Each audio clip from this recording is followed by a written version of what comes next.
si Pehung ceritanya nih punya dedemenan nih, namanya si Orchid. Kerjanya dia di rumah bordir. Nah, si Orchid ini sangat mencintai Pehung banget. Sementara si Pehung mencintai si Chun. Nah, si Chun ini teman kecilnya si Pehung. Dia pimpinan geng yatim piatu bersama si Xiao Hao. Tetapi si Pehung nih mendem rasa cintanya ke si Chun. Kayaknya si Orchid udah mulai nyium gelagat-gelagat cinta segitiga nih. Nah, suatu malam si Pehung nih sedang ngobrol-ngobrol nih sama si Legong. Tiba-tiba dia didatengin dan diserang oleh anak ketua geng Laut Utara dan semua anak buahnya yang ingin membalas dendam atas kematian bapaknya. Pehung langsung berhadapan dengan anak ketua geng Laut Utara. Sementara si Legong ngelawan para anak buahnya yang jumlahnya buset dah banyak banget tak kagak kira-kira. Tapi tetap bisa berhasil dilumpuhkan sama si Legong. Nah, Pehung juga dalam pertarungan yang sangat sengit. Pehung berhasil ngalahin anak geng Laut Utara. Tapi Pehung kan kagak tega ya buat ngebunuhnya. Dia kan biar begitu-begitu juga perasaannya halus si Pehung.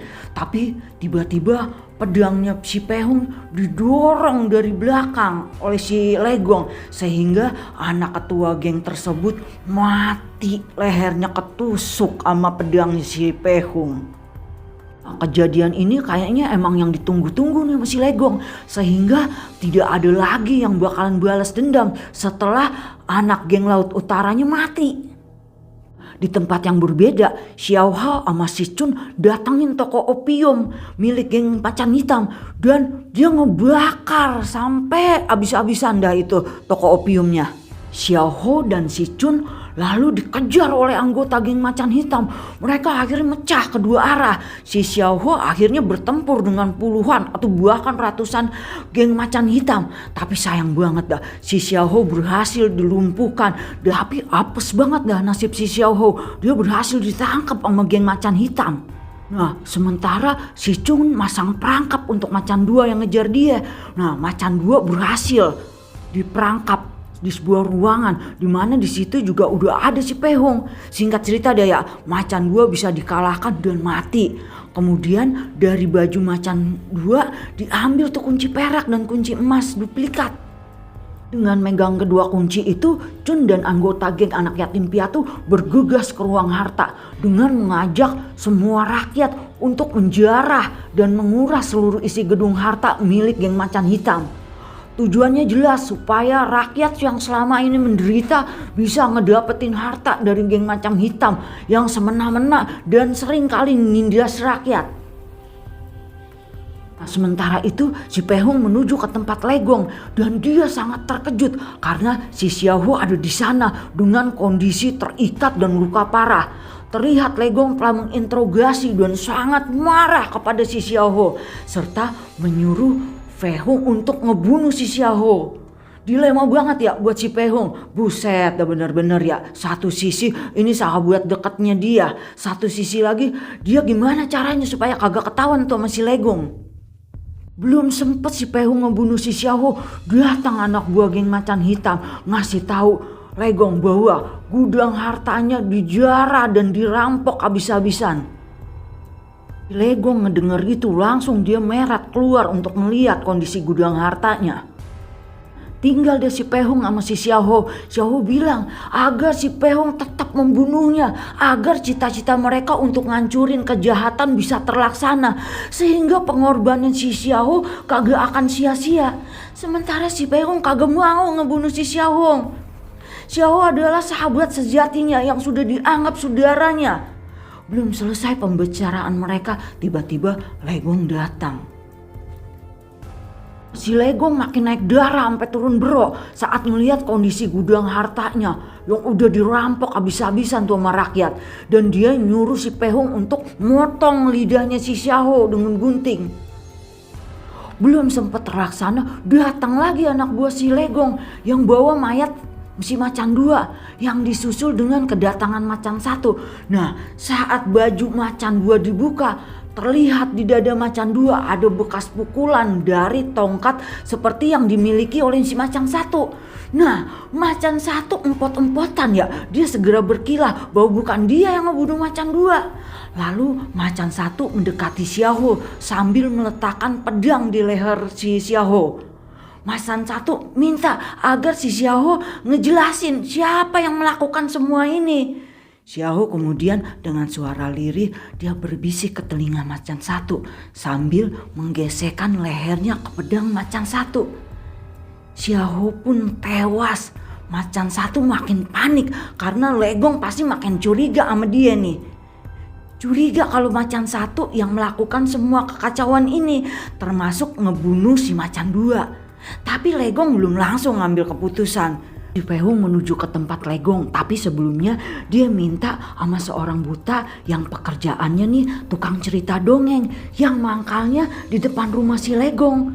Nah, si Pehung nih bisikin kepada orang buta itu supaya menceritakan dongeng. Dongengnya itu disergap dari segala penjuru dan jatuh ke dalam kuali panas. Lalu si Pehung masuk ke rumah si Legong. Di sana juga sudah ada ketua satu.